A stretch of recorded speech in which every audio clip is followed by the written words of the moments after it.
கத்துனா இதெல்லாம் நாங்க பல பார்த்துட்டோம். இந்த திமுகவுல நீங்க இருக்கேன்னு சொல்றீங்கல்ல, திமுகவுல இருக்கேன்னு சொல்றீங்கல்ல, திமுகவுக்கு என்ன தகுதி இருக்கு மட்டும் சொல்லுங்களேன். காங்கிரஸ் அரசாங்கம் 2004 இருந்து 2014 வரை 10 ஆண்டு காலம் ஆட்சியில காங்கிரஸ் இருந்த பொழுது திமுக கூட்டணி. அன்னைக்கு காவிரி உரிமையை பெற்றுட்டியா? அன்னைக்கு காவிரி நதிநீர் வாரியத்துல நீ எனக்கு கொடுக்க வேண்டிய தீர்ப்பை உடனே உடனே போராடி பெற்றிருக்கியா? இன்னைக்கும் பேச மாட்டேன், அன்னைக்கும் பேச மாட்டேன்.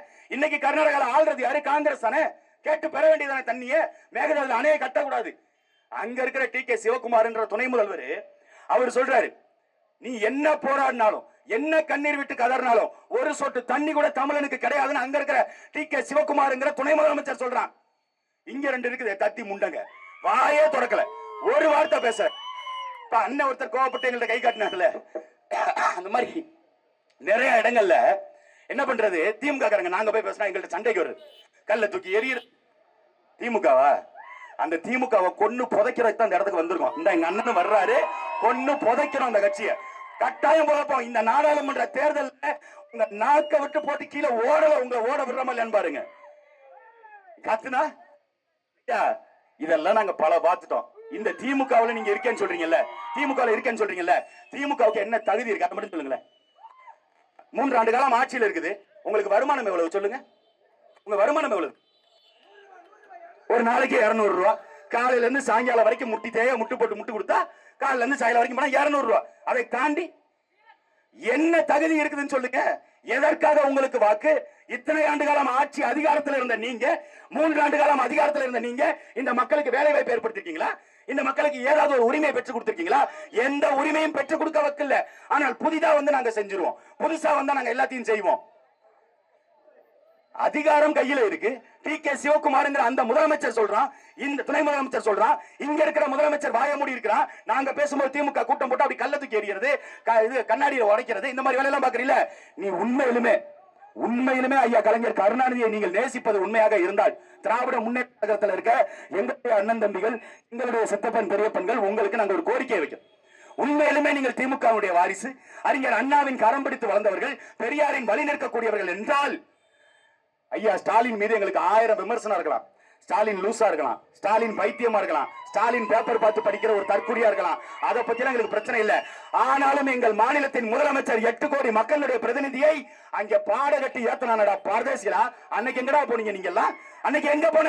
என் மாநிலத்தின் முதலமைச்சர் 8 கோடி மக்களுடைய பிரதிநிதியை பாடகட்டி செருப்பால் அடிச்சு விளக்கமாத்திர அடிச்சான கண்ணன். அன்னைக்கு உனக்கு கோவம் வரல? எங்கள்கிட்ட ஏறிட்டு வர்றது, எங்கள்கிட்ட சண்டைக்கு வர்றது. சரிவா, நாங்க எங்க சித்தப்பன் பெரியப்பன் உங்கள்கிட்ட சண்டை போட்டுகளுக்கு ஒண்ணும் இல்ல, நாங்க உங்கள்கிட்ட விவாதிக்க தயாரா இருக்கிறோம். அப்ப காவிரியில அந்த உரிமையை பெற்றுக் கொடுக்கிறது உங்களால முடியல. ஒரு சொட்டு தண்ணி கூட இல்லைங்கிறான். நீங்க என்ன பண்ணணும்? எல்லாரும் சேர்ந்து ஒரு சொட்டு தண்ணி கூட எங்களுக்கு இல்லைன்னு சொல்றீங்க காங்கிரஸ், ஒரு சொட்டு தண்ணி கூட எங்களுக்கு இல்லைன்னு சொல்றீங்க திமுக கூட்டணி. உங்களுக்கு இந்த கட்சிகளுக்கு ஒரு ஓட்டு கூட கிடையாது தமிழர் நிலத்துல அப்படின்னு சொல்ற நிலையை நாம உருவாக்கணும். அப்பதான் அவனுக்கு பயம் இருக்கும். சும்மா வந்தவன் போனவெல்லாம் இந்த நிலத்தை ஆண்டுகிட்டு இருப்பான். 10ஆவதுக்கு இப்ப குறுக்க மறுக்க ஒருத்தர் ஓடிட்டு திரியிறாரு. யாரு? பாஜக குறுக்க மறுக்க அண்ணாமலை ஒருத்தர் இருக்காருல்ல, அண்ணாமலை. அவரு எப்படிப்பட்ட அண்ணாமலை தெரியுமில்ல? அவரு அந்த அண்ணாமலை ஐபிஎஸ் படிச்சிருக்காரு. 1967ல வெள்ளக்காரனுடைய ஆட்சி காலத்துல சத்ரபதி சிவாஜி தமிழ்நாட்டுக்கு படையெடுத்து வந்தாருன்னு பேசுறாருங்க. ஐபிஎஸ் படிச்சவரு. 3ஆம் வகுப்பு படிக்கிற பிள்ளைகளை கேட்டா சொல்லும், 3ஆம் வகுப்பு பிள்ளைகளை கேட்டா சொல்லும் 1947ல இந்தியாவுக்கு விடுதலை வந்துருச்சுன்னு. ஆனால் 1967ல சத்ரபதி சிவாஜி இங்க படையெடுத்து வந்தாருன்னா இவர் எப்படி ஐபிஎஸ் பாஸ் பண்ணிருப்பாரு? சரி, அதை கூட விடுங்க. இவர் ஐபிஎஸ் அதுல கூட அந்த பரீட்சையில அந்த கேள்வியே வரலன்னு கூட வச்சுக்கோ. இன்னொன்னு சொல்றாருங்க, 2 நாளைக்கு முன்னாடி ஒரு தொலைக்காட்சி விவாதத்துல ஒரு பேட்டியில சொல்றாரு அண்ணாமலை, என்னை கதராடை உடுத்த சொல்லி இந்த நாட்டிற்கு வலியுறுத்திய இந்திய நாட்டினுடைய முதல் பிரதமர் காந்திங்கிறாங்க. முதல் பிரதமர் நேருங்கிறது கூட அவங்களுக்கு தெரியல. அவர் இல்லாம அரசியல் பேசுறாரு. அந்த மோடி வந்துட்டாருன்னா இந்தியாவை பாதுகாப்போம். இந்தியாவை பாதுகாப்பதற்கு மோடி எதற்கு? முதல்ல நரேந்திர மோடி இருந்தா இந்த இந்தியாவை பாதுகாக்க வேண்டிய சூழல்ல இருக்கு. 10 ஆண்டு காலம் ஆட்சி. ஐயா நரேந்திர மோடி அவர்கள் இப்ப சமீபத்தில் ஒரு வாரத்துக்கு முன்னாடி சொல்லியிருந்தாரு. டிவில எல்லாம் கூட விளம்பரம் போட்டுட்டு இருக்காங்க. என்னது? எனது இந்தியா, எனது குடும்பம். எது உங்க இந்தியா, எது உங்க குடும்பம்? கொஞ்சம் சொல்லுங்க, கொஞ்சம் விளக்கமா சொல்லுங்க. எங்களுக்கு தெரியல விளக்கமாறு, கொஞ்சம் விளக்கமா சொல்லுங்க. அதாவது விளக்கமாறுன்னு தான் சொன்னேன். விளக்குமாறு அவர்கிட்ட கோரிக்கை தான் வைக்கிறேன். நான் ஒண்ணு அவரை பார்த்து விளக்கமாறுன்னு சொன்னேன், வழக்க போட்டு விட்டுறாதீங்க. அவர் விளக்குமாறு கேட்கறங்க, கொஞ்சம் விளக்குங்க. எனது இந்தியா எனது குடும்பம்னா காவிரியில தண்ணி கொடுக்க முடியாதுன்னு ஒவ்வொரு முறை கன்னடங்கள் அடிக்கும் பொழுதும் எனது இந்தியா எனது குடும்பம்னு பேசுற நாட்டின் பிரதமர் ஐயா நரேந்திர மோடி, இதுக்கு முன்னாடி பிஜேபி தான் ஆட்சியில் இருந்துச்சாங்க கர்நாடகால, ஒரு வார்த்தை என் குடும்பத்தை சார்ந்தவன்பா, தண்ணியை திறந்து விடுப்பா, ஏன்பா அப்படி தண்ணியை நிப்பாட்டி வச்சு ஏமாத்துறவங்கள, அப்பெல்லாம் பண்ணக்கூடாதுப்பா, ஒரே குடும்பம்பா நம்ம, அன்னைக்கு பேசிருக்க வேண்டியதான் நாட்டின் பிரதமர் மோடி. முல்லை பெரியாறுல தண்ணி கேட்கும் பொழுது எங்கள் அக்கா தங்கங்களை அங்கிருந்து சுடுதண்ணியை பிடிச்சு மூஞ்சில ஊத்தி அங்கிருந்து செங்கோட்டை வரை அடிச்சே துரத்தானே, அன்னைக்கு நாட்டின் பிரதமர் ஐயா நரேந்திர மோடி எனது இந்தியா எனது குடும்பம், நாம் எல்லாம் ஒரே குடும்பம், தண்ணியை பகிர்ந்து கொடுங்கப்பா, முல்லை பெரியாறு பிரச்சனை வேண்டாம்பான்னு ஒரு வார்த்தை பேசியதுண்டா?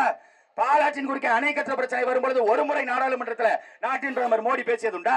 20 தமிழர்கள் 2017 நாயே சுடுற மாதிரி சுட்டுக்கொண்டு நானே, அன்னைக்கு யாராவது பேசி இருக்கிறாங்களா இந்த பெருமக்கள்? எனது இந்தியா எனது குடும்பம்னா எதுவும் இந்தியா சரி, எல்லாத்தையும் விடு. இப்ப தேர்தல் வந்துருச்சு, இப்பவாவது இந்த நரேந்திர மோடி அவர்கள் எனது இந்தியா எனது குடும்பம்னு பேசுற நீங்க, சென்னையில பெருவெள்ளம் வந்துச்சு, தூத்துக்குடி கன்னியாகுமரி தென்காசி மாவட்டங்கள் ஒட்டுமொத்தமா திருநெல்வேலி எல்லா மாவட்டமும் பாதிக்கப்பட்டுச்சு, அங்க வந்தீங்களா? எனது இந்தியா எனது குடும்பம், உன் குடும்பத்தில் இருக்க நாங்க தண்ணியில தத்தளிச்சமேப்பா, சோத்துக்கு வழி இல்லாம ரோட்ல நின்னமே, பச்சை பிள்ளைகளுக்கு பால் வாங்கி கொடுக்க முடியாம பிஸ்கட் வாங்கி கொடுக்க வக்கு இல்லாம ரோட்ல நின்னமே, அன்னைக்கு நாட்டின் பிரதமர் ஐயா நரேந்திர மோடி வந்து என் குடும்பத்தை நான் பாதுகாக்கிறேன், என் குடும்பத்தை நான் காப்பாற்ற போறேன் அப்படின்னு களத்துல இறங்கி வந்தீங்களா? நிர்மலா சீதாராமன் 2 முறை வந்தாங்களே தமிழ்நாட்டுக்கு, 37,000 கோடி நிதியை முதலமைச்சர் மு.க. ஸ்டாலின் கேட்டாரு, இதுவரை 1 ரூபா காசு கொடுத்திருக்கியா? எதையும் கொடுக்கறது இல்ல. ஆனா அவர் வந்தா தமிழ்நாட்டு மக்களுக்கு நல்லா இருப்பாருங்க, நல்லா செய்வாருங்க. என்ன செஞ்சாரு? நல்லா ஏற்கனவே எங்க காதுல செஞ்சு விட்டு தான் போயிருக்கிறாரு. 2014 வந்தாரு, நாட்டுல ஓட்டு கேட்க வரும்போது சொன்னாரு, 2 கோடி இளைஞர்களுக்கு நான் வேலை வாய்ப்பை ஏற்படுத்துவேன். 2 கோடி இளைஞர்களுக்கு வேலை வாய்ப்புனா இப்ப 10 ஆண்டுகள்ல 20 கோடி பேருக்கு வேலை வாய்ப்பு இருக்கணுமே, எத்தனை பேருக்கு கொடுத்திருக்கீங்க? ஏதாவது ஒரு சான்று, ஒரு வரலாறு, ஒரு ஆதாரம்? ஒண்ணும் கிடையாது. கருப்பு பணத்தை நாங்க மீட்டுருவோம், 500 1000 ரூபாய் செல்லாது, 500 1000 ரூபாய் செல்லாதுன்னு சொல்லி 100 நாள் பொறுத்துக்கங்க. யாரு? நாட்டின் பிரதமர் நரேந்திர மோடி தான் சொன்னார், 100 நாள் பொறுத்துக்கங்க.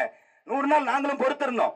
அதே சொல்லும் போது ஒரு வார்த்தை ஒன்று சொன்னார், 100 நாள் பொறுத்துக்கங்க, கருப்பு பணத்தை நான் மீட்கல, என்ன பெட்ரோல் ஊத்தி குறைத்துங்கன்னாரு. நாங்களும் பெட்ரோல் கார்டை தெரிஞ்ச கடைசி வரைக்கும் நாட்டின் பிரதமர் நரேந்திர மோடி இங்க வரல, இப்ப வர்றாரு தேர்தலுக்கு மட்டும் ஓட்டு கேட்கிறது. எப்படி நம்புவீங்க? நாட்டை பாதுகாப்பதற்கு மோடிக்கு ஓட்ட போடுங்க. எப்படி ஓட்டு போடுறது? அவருக்கு நாட்டை அவர் எங்க பாதுகாத்து வச்சிருக்காரு? 2019 புல்வாமா தாக்குதல், அந்த புல்வாமா தாக்குதலுக்கு காரணமானவர்களை இவர் முன்கூட்டியே கைது செய்திருக்கலாம்.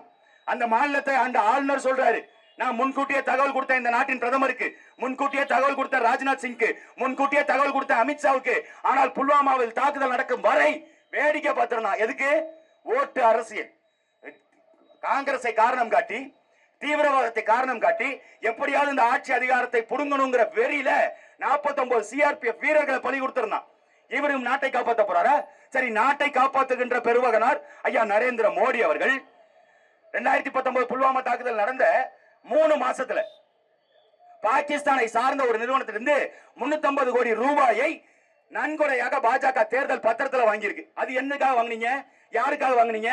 இவன் காட்டி கொடுத்து, இவன் கூட்டி கொடுத்ததுக்கு காசு அவன்கிட்ட வாங்கிக்கிட்டு நாட்டை பாதுகாக்க போறோம். எப்படி நீ பாதுகாப்ப? சரி, பாகிஸ்தானை பார்த்து சண்டை போடுற நாட்டின் பிரதமர் நரேந்திர மோடி இந்த பக்கம் சீனா இருக்கானே, என்னுடைய அருணாச்சல பிரதேசத்துல ஒரு கிராமத்தை ஆக்கிரமிச்சான், நாட்டின் பிரதமர் மோடி கோவப்பட்டு பேசல.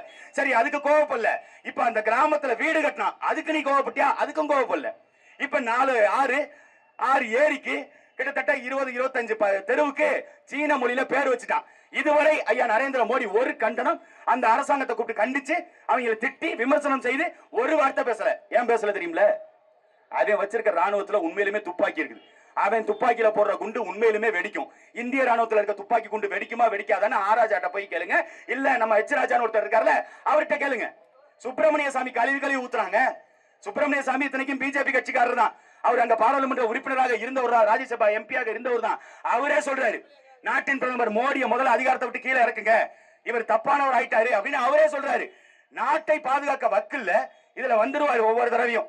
தமிழ் மொழிக்கு முக்கியத்துவம் கொடுக்கிறார் மோடி. அண்ணாமலை சொல்றாரு, தமிழ் மொழிக்கு முக்கியத்துவம் கொடுக்கிறார் மோடி. எங்க கொடுத்திருக்காரு? இங்கே தமிழ் மொழியை வைத்து ஆட்சி அதிகாரத்துக்கு வந்த திராவிட முன்னேற்ற கழகம் தமிழ் மொழிக்கு முக்கியத்துவம் கொடுக்கல. அங்க மத்தியில் ஆள்ற பாஜகவும் தமிழ் மொழிக்கு முக்கியத்துவம் கொடுக்கல. முக்கியத்துவம் கொடுத்திருந்தா, ஒருவேளை திமுக கொடுத்திருந்தா, நாடாளுமன்ற கட்டடம் புதிய கட்டடம் கட்டலாம். அந்த கட்டடத்துல என்னுடைய தாய்மொழி தமிழ் இல்ல, 16 மொழியை போட்டு வச்சிருக்க, அதுல என் தாய்மொழி எங்கடான்னு அக்கா கனிமொழி பேசி யாராவது கேட்டிருக்கீங்க? தமிழச்சி தங்கபாண்டியன், ஆராசா, எங்க அண்ணன் திருமாவளவன் யாருமே பேசல. அவங்களுக்கு அது பிரச்சனை இல்ல. இங்கு தமிழ் மொழியை வைத்து ஆட்சி அதிகாரத்துக்கு வரணும், தமிழ் மொழியை அந்தஸ்து உயர்த்தணும்னு அங்க போய் போராடுறா, அங்க போய் பேசுறா, பேசுறது இல்ல. யாரு எங்க பேசினாரு? நாடாளுமன்றத்துல பேசினாரா? பேட்டி கொடுக்கறத நாங்க கேட்கலண்ணே, பேட்டி கொடுக்கறத நான் கேட்கலண்ணே. நாடாளுமன்றத்துல தனிநபர் தீர்மானம் போட்டு நான் சொல்றேன், நாடாளுமன்றத்தில் அண்ணன் என்ன பேசினாரு நான் சொல்றேன். நாடாளுமன்றத்தில் திரௌபதி முர்முவை கூப்பிடலன்னு சொல்லி தனிநபர் விவாதத்துக்கு ஏற்படுத்தி அண்ணன் திருமாவர்கள் பேசினாரு, நான் ஏத்துக்கிறேன். அது தனிநபர் மசோதா எதுக்கு போடப்பட்டது? நாட்டின் குடியரசுத் தலைவரை கூப்பிடலன்னு, குடியரசுத் தலைவரை கூப்பிடலன்னு. என் மொழிக்கு அங்க அங்கீகாரம் இல்ல. என் மொழிக்கு ஒதுக்காத நிதியை சமஸ்கிருத மொழிக்கு 1348 கோடி ரூபாய் ஏன் ஒதுக்குனீங்க? 10 ஆண்டுகள்ல தமிழுக்கு 67 கோடி தான் ஒதுக்கிருக்கீங்கன்னு அண்ணன் திரும்ப பேச்சுக்கிறத காட்டுங்க, நான் இறங்கி போயிடுறேன். இருக்கிறத காட்டுங்க, நான் இறங்கி போயிடுறேன். உங்கள்கிட்ட அண்ணா நான் தான் சொல்றேன்ல, நான் ஆதாரத்தோட சொல்றேன், நீங்க பேசுன எல்லாத்தையும் நான் சொல்றேன், அப்படித்தான் சொல்றேன். அண்ணன் திருமா மீது எங்களுக்கு நம்பிக்கை இருக்கு, மரியாதை இருக்கு, அது வேற. ஆனா எங்கள் மொழி குறித்து இவர்களுக்கு அக்கறை இருக்காது.